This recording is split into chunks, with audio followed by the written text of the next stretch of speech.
So, by the way, President Trump's second term in office has been defined by some massive shifts in the way America does business with both friend and foe.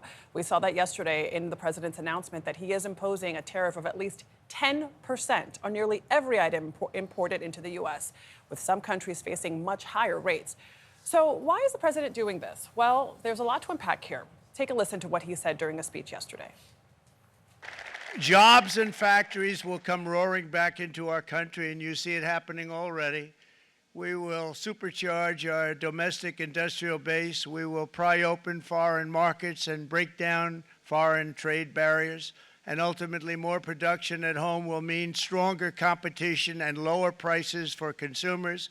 This will be indeed the golden age of America. It's coming back, and we're going to come back very strongly.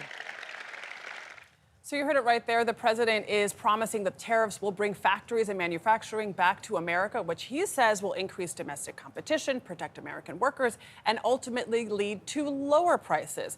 But some experts say that the reality is much more complicated. Here to break this all down for us is Daniel Tannebaum, a partner at Oliver Wyman and senior fellow at the Atlantic Council. Welcome. Morning. So I still don't quite understand his math, because we import so much because it's cheaper to be made overseas. If we produce it here, we're going to pay people more to make it, which will mean it'll cost more. So how are these tariffs going to bring prices down and not up? That's a great question. And also, it's not that easy to just turn on manufacturing when we haven't been a large-scale manufacturing country in 5 decades. The view is that, in theory, you're going to bring more revenue in through the tariffs that seemingly other countries are paying to purchase our goods, which is not actually how tariffs work. That is the real question here. Tariffs are a tax borne by the consumer purchasing goods. So there is a question of how this math actually nets out. You're saying that the American consumer is going to pay the difference in price for the most part because it's going to be passed along. So we're really funding this increased revenue the government is going to make. That's correct. Not other countries. There is no this external revenue service concept that the president's floated that's going to take in all these tariffs. This isn't like foreign countries are sending us wires with money. This is borne by us when we're buying goods, when we're buying phones, sneakers, anything. We're paying those increased prices that companies are going to pass on to all of us.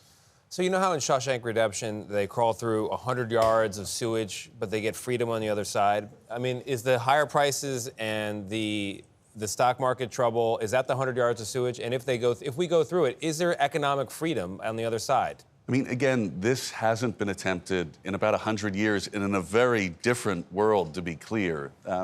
Is there economic freedom? Theoretically, there's economic freedom. The question is how much near-term pain are we willing to accept as consumers, because prices will go up. Talking about automotive tariffs that'll bring up prices of pretty much every car. It takes years to build new manufacturing facilities. So we're going to pay increased prices for what, a year, 2, 3 years until these companies are building, if they actually build? So it's not 100 yards of sewage, it's 100 miles, it's 1,000. It's a longer journey. It's a much longer journey that Andy had to go through. It's possibly his whole term. Well, the thing is, this is really going to be used as a negotiating tactic. But the question is how do other countries respond to this? China has already put in place measures where they're restricting the ability to export certain minerals that we're almost entirely reliant on them. And you don't see that immediately, but 6, 12, 18 months down the road, your supply chain, when you can't source tungsten, that becomes a real problem. Is the president right that we have been ripped off, that things have just gotten out of control? And is there any real more efficient way to bring manufacturing back? Well, I mean, there's always diplomacy and just traditional negotiation, not always the stick. I think, looking at some of these tariffs, and look, let's be clear, some of the countries or territories include an island with no inhabitants and penguins. So it is hard to universally take this whole... What do you mean?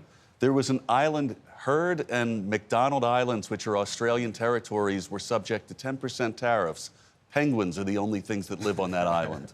So they don't make or buy or sell anything. They're not making semiconductor chips. It suggests there wasn't a close analysis of the output of each country. I saw the board. Yeah, the board. They did make the board. Yeah, it's true. No, the board is there, but the real question is, how do other countries respond? You're seeing a lot of other countries band together. You saw China, South Korea, and Japan, who don't get along on a lot of issues, actually band together to respond to these American tariffs. So he's bringing people together, but not in a way that's really beneficial to American consumers. All right. I am not reassured. Usual times we're in. Daniel Tannebaum, thank you very much.